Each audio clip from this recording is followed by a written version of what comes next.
Thanks for joining us from our studios in Israel. I'm Natasha Kirchuk here with ILTV's Morning Briefing. It looks like the United Nations Educational, Scientific and Cultural Organization, known as UNESCO, will be holding a new vote on the controversial Temple Mount resolution that has Israel up in arms. The draft resolution fails to acknowledge a Jewish connection to the Temple Mount and only refers to Jerusalem's holy sites by their Islamic names.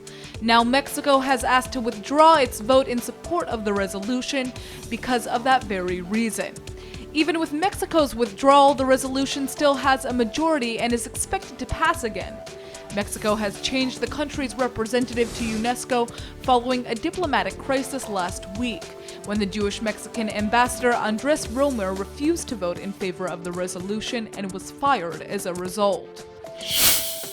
An Israeli bus driver has been lightly wounded after his vehicle was pummeled with rocks last night in the West Bank.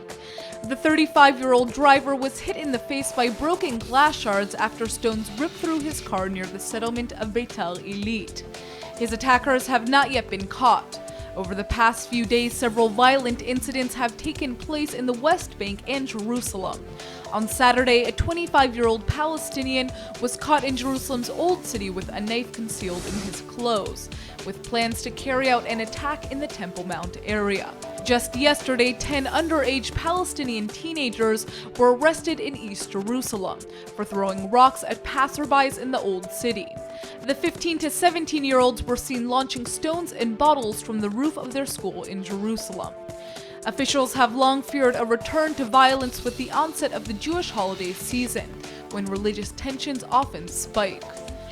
The Gaza-based terrorist organization Hamas has reportedly test-fired at least one long-range rocket into the Mediterranean Sea. On Monday, Israel's Channel 2 News reported that residents of southern Israel heard a loud explosion following the test. Hamas frequently launches rockets into the sea, hoping to improve its technological capabilities for a future confrontation with Israel. Palestinian terrorists also frequently shoot rockets into Israeli territory as well, with a number landing in residential areas located primarily in the south.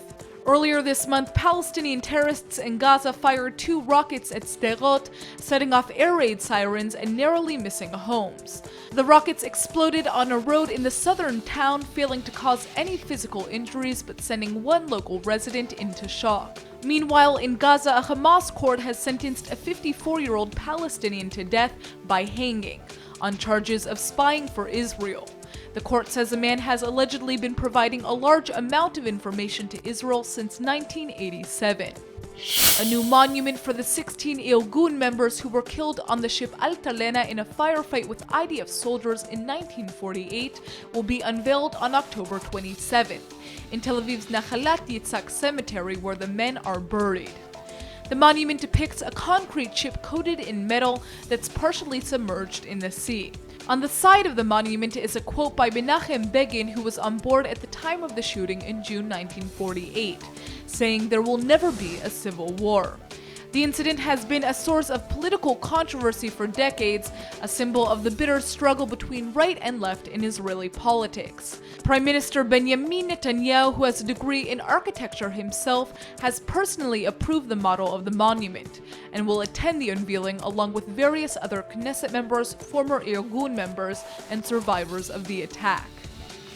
That's all for now. I'm Natasha Kirchuk, and see you later with our main daily broadcast from Israel at 2 p.m. Eastern Time.